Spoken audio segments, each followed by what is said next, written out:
Good evening, dear listener. Thank you very much for staying tuned to Nigerian Place Radio 99.1 FM Abuja. I welcome you officially today. Program our usual program, the Diplomat, that comes to your radio, Nigerian Place Radio, every Wednesday from 8 to 8 p.m. But today, due to some issues, we could not start early. But I promise you, we are going to catch up and tell you everything you need to know about what's happening. My name is Albert Abo, your regular anchor for this program. And as usual, I'm not always here alone. I'm here with my co-anchor, Diplomat, the man that has always make it happen on Nigerian Police Radio to tell us what's happening in the diplomatic work. Ralph, good evening and thank you very much for joining us. Albert, it's always a pleasure to be with you on set. Good evening, listeners. Welcome to Diplomat on Radio. Yeah, thank you very much, Ralph. And our dear listener will know that for some, we apologize for not bringing the Diplomat. And the previous weeks, it was due to some circumstances, but by the grace of God, we fixed everything. And possibly it's going to come back full. It has come back in full already, I beg your pardon.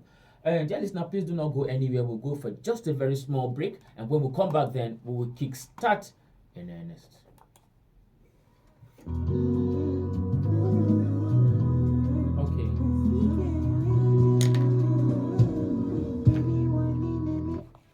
Okay, if you're just joining us, the program is The Diplomat on Nigerian Police Radio 99.1 FM Abuja. Ralph, before we kickstart officially, I want to ask, as I usually ask, how is happening in the diplomatic world in general? Well, generally speaking, things are picking up well. Everywhere, the world is busy. Several conferences here and there trying to control our world. When I mean control, that is trying to give our world a good face. For instance, in Southern America, about 8 presidents are meeting because they need to protect the Amazon. So it's ongoing. They are meeting in Brazil to be able to protect Amazon against against invaders. So that is there. Then also, if you take note, recent there's a flood in China currently. In fact, in Beijing, and it has swept a lot of people away, and a lot of things are happening in the diplomatic community around the world. And don't forget also, just yesterday, Her Excellency Ngozi Okonjo-Iweala, the DG, WTO, visited President Bola Ahmed Tinubu on discussing the issue of moving Nigeria economy forward. So a lot are happening, despite the fact that we have a burning issue in ECOWAS, but a lot of things are happening around. Okay, Ralph, thank you very much for the updates. You just went through it very brief to tell us what's happening in general. Okay, now let us strike what I really want us to talk about again and again, and I want you to explain and tell us so that we can understand. So that we will know exactly what's happening, because there are a lot of speculations around. So you are a Ralph Diplomat, you should know better. So I put it to you straight. What is happening? Tell us about that coup in Niger Republic. Let us start from there. Well, Albert, you know definitely that things are not well in the ECOWAS sub-region since on the 26th of July. It has been series of activities, coup in Niger, and the sub-region is not at peace. It's no longer news, that the military junta took over power from a democratically elected government in Niger. They disposed His Excellency Mohamed Bazoum. And Bazoum has survived a lot.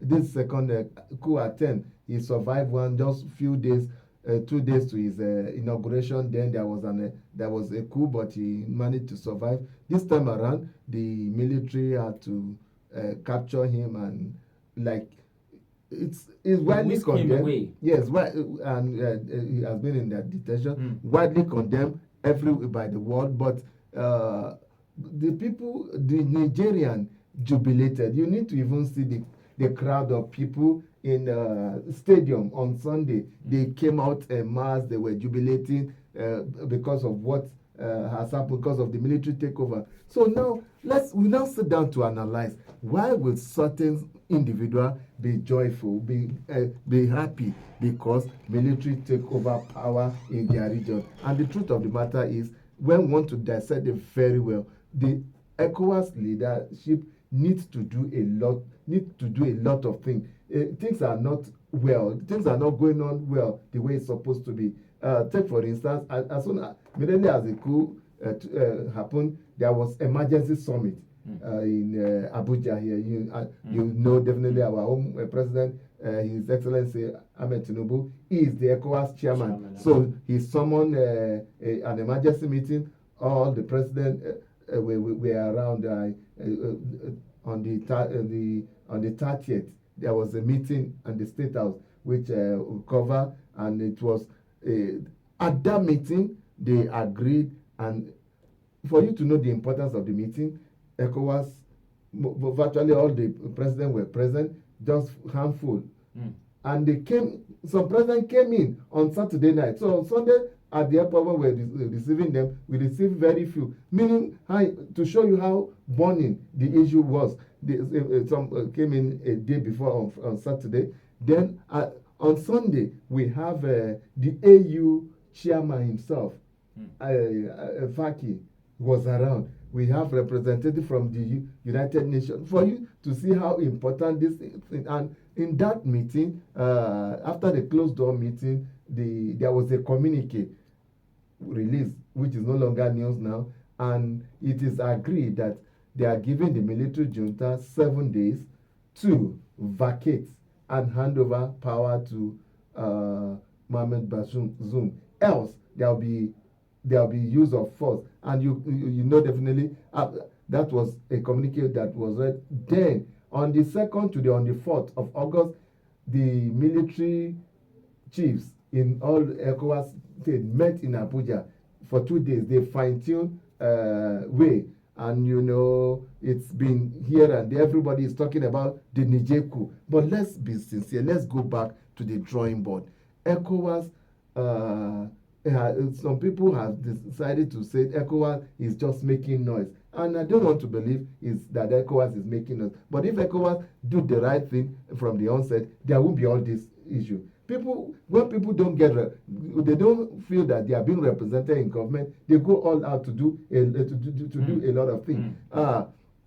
You know, definitely, you are a student of government. How do we describe democracy? For the people, the government of the people, for the people, by the people. Yes, but now it has been redefined.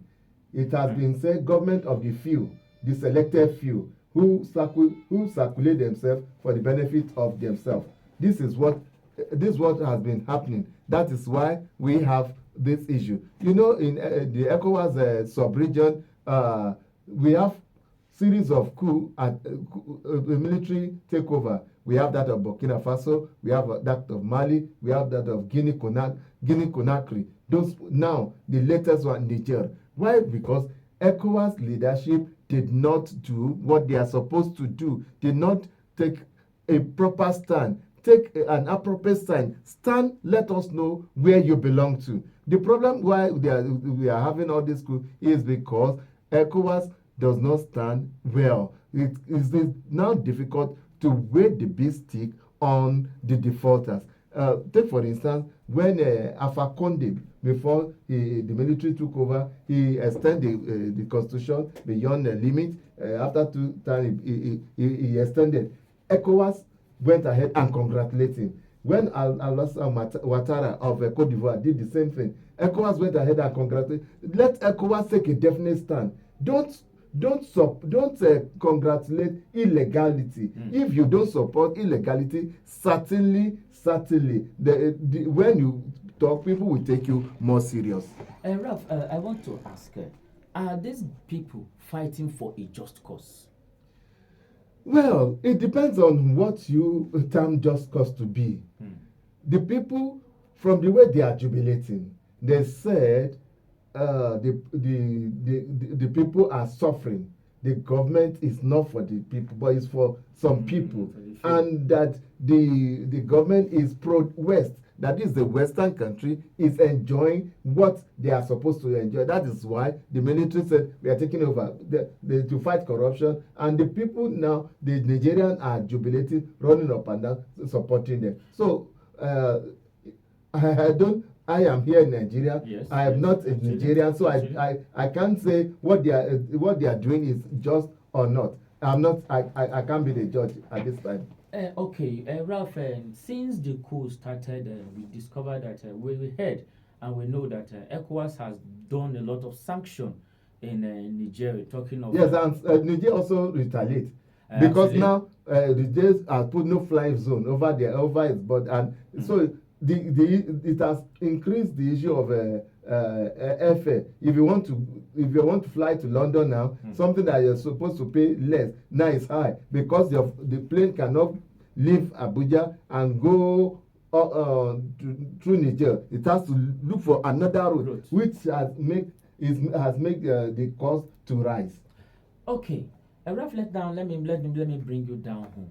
And we saw on news and we heard on news that Nigerian cut their electricity that they supplied to the Nigerians. And we know, and I know that, and we know that Niger, about over 70% of our Nigerian light powers Niger, know now that Nigerians are now suffering, that they are now in almost total darkness. This is affecting the common man.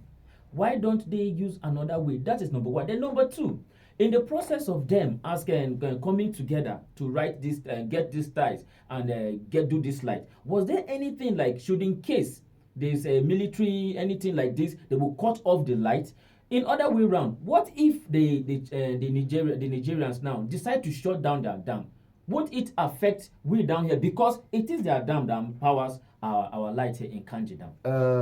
Albert, the issue of Nigerian cutting lights, or not just light, there is financial sanction also against Nigeria. The fact remains that it is a collective decision of ECOWAS. And Nigeria, when you talk about ECOWAS, Nigeria it has the bulk of work. Nigeria is like the lion's share. So it is a collective responsibility of ECOWAS. ECOWAS said there's going to be sanction upon, in fact, not just Nigeria, there was sanction pronounced. So on the issue of monetary, so it's not just Nigeria alone. Now, let's be realistic.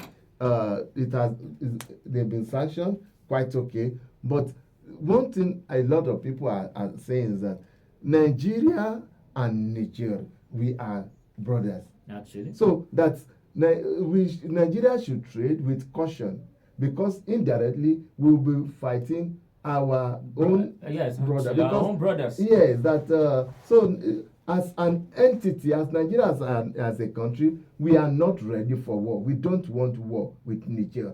But it is the ECOWAS that is spearheading this, and which Nigeria is the chairman. So that is why it's difficult. It's very difficult because if, assuming Nigeria is not the chairman of ECOWAS now, then we'll have been able to stay back in certain decisions. But now it is as if it's Nigeria that is taking it, and that is why some Nigerians see that it's as if Nigeria is their problem. But Nigeria is not it's not the problem. The problem is that it is ECOWAS that has agreed. That's the head of government that has agreed on what to do. Now, you said something. I would like you to clear the air so that the people that are speculating false stories will listen and hear. There has been speculation that Nigeria wants to go to war with against Niger. No. How is this true? It's not that Nigeria wants to go to war. Like I said, it's not Nigeria that is going to war.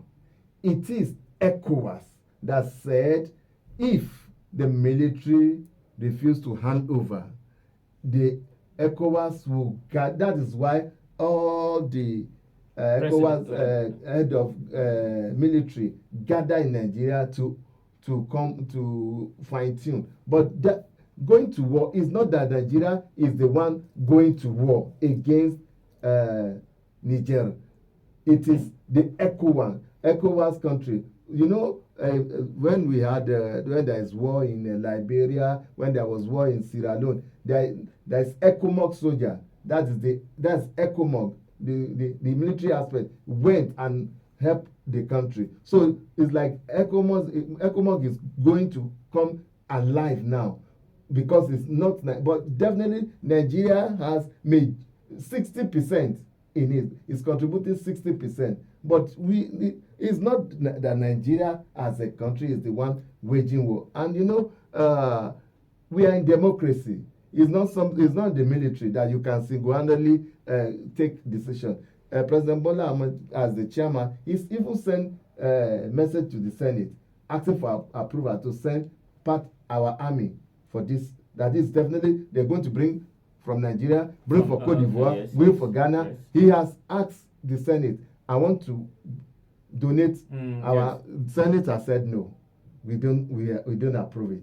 So it's a no for Nigeria. Okay, Ralph, thank you very much for opening that for us to listen to understand now. Okay, as of yesterday, we learned that about over 1,000 trucks carrying goods worth over 350 million are being stuck in Niger because of the border closure of the train tracks.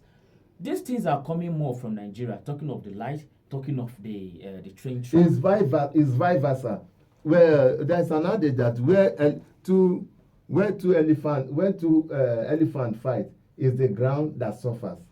So now, Nigeria, the ECOWAS, part of the resolution taken is that all border should be closed. Okay. So Niger also closed their border as well. So, but it opened to that's opened a border to some countries that like Mali and Burkina Faso. It is the military that is there. The military said we are standing by our brother.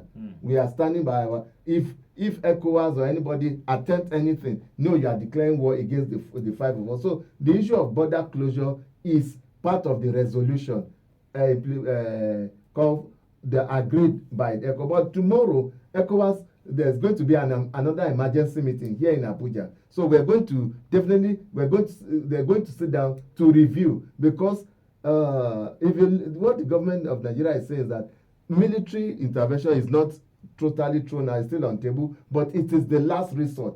But you know, there is after consultation, there's consultation. After the dialogue, there's dialogue. After dialogue, more dialogue. So recently, you know, the Nigerian government sent a delegation which were not welcome in Niger, and as at yesterday, a combination of delegates from the UN, from ECOWAS, from AU also want to enter Niger. The military said no, we are not welcoming you.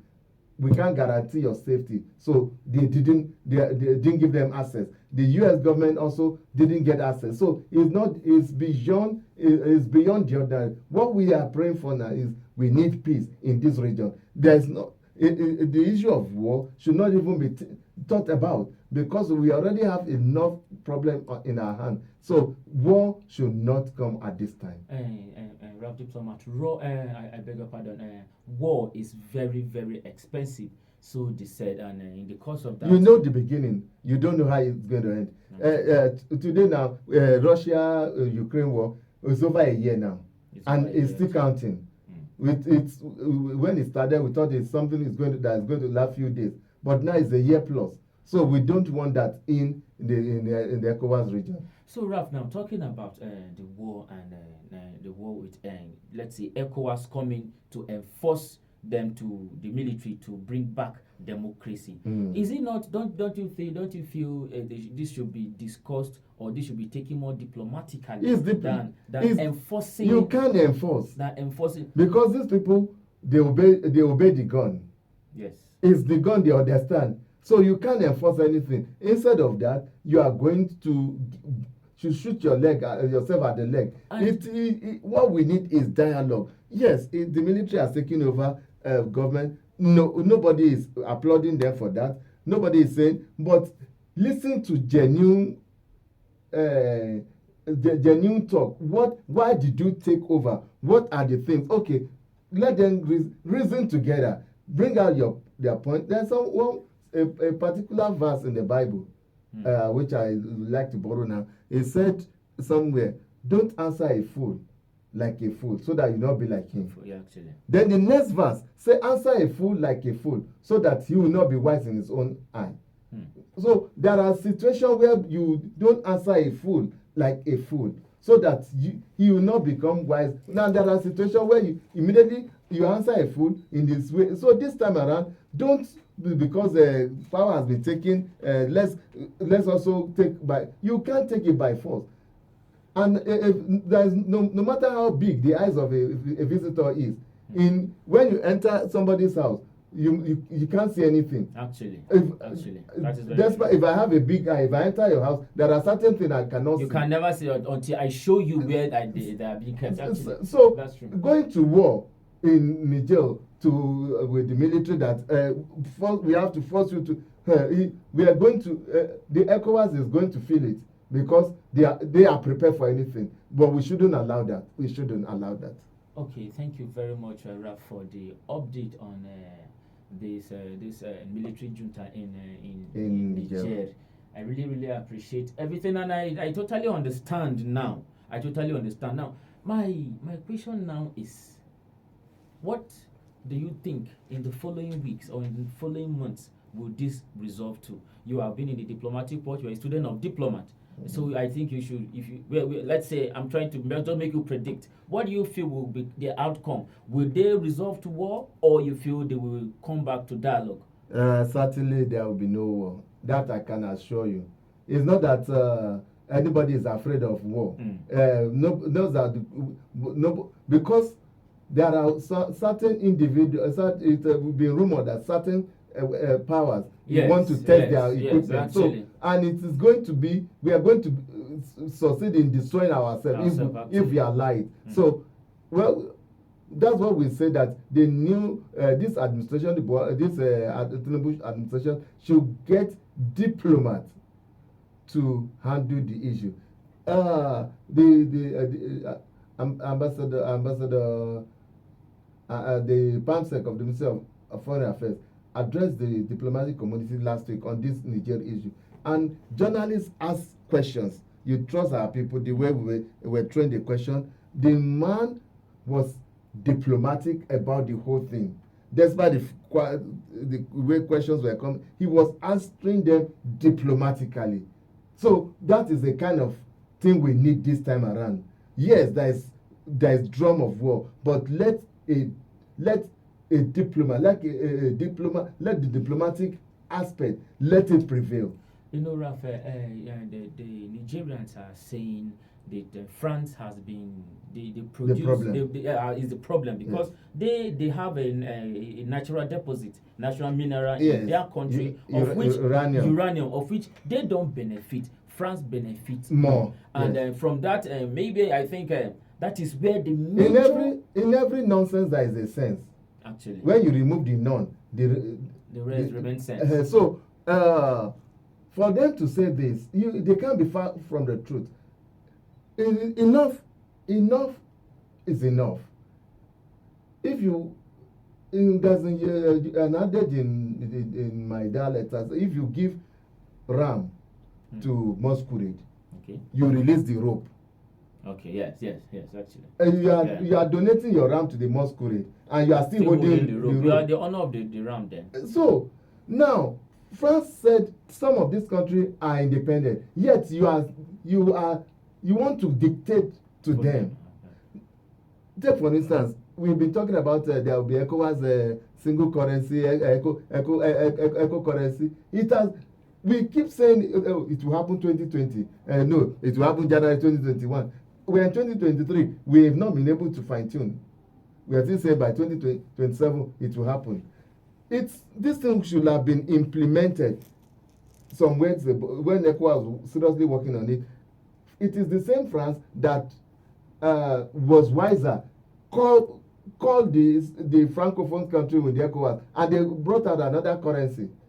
So as a result of that, ECO is now standstill. No. So the problem is let the Western world trade with caution. Now that this you said this, and ECOWAS to know that's a collection of or that's ECOWAS. Let me call it that way. They haven't they known that this is the cause these guys are going into this. I feel why don't they rather help in order to control that and free them from letting the person giving the masquerade the ram to let go the rope so that the masquerade can enjoy the ram instead of now cutting ties with them, bringing sanctions and this. And that's what we are saying. That's one of the reasons why ECOWAS was formed, to be able to help galvanize things, but it's not living to its billing.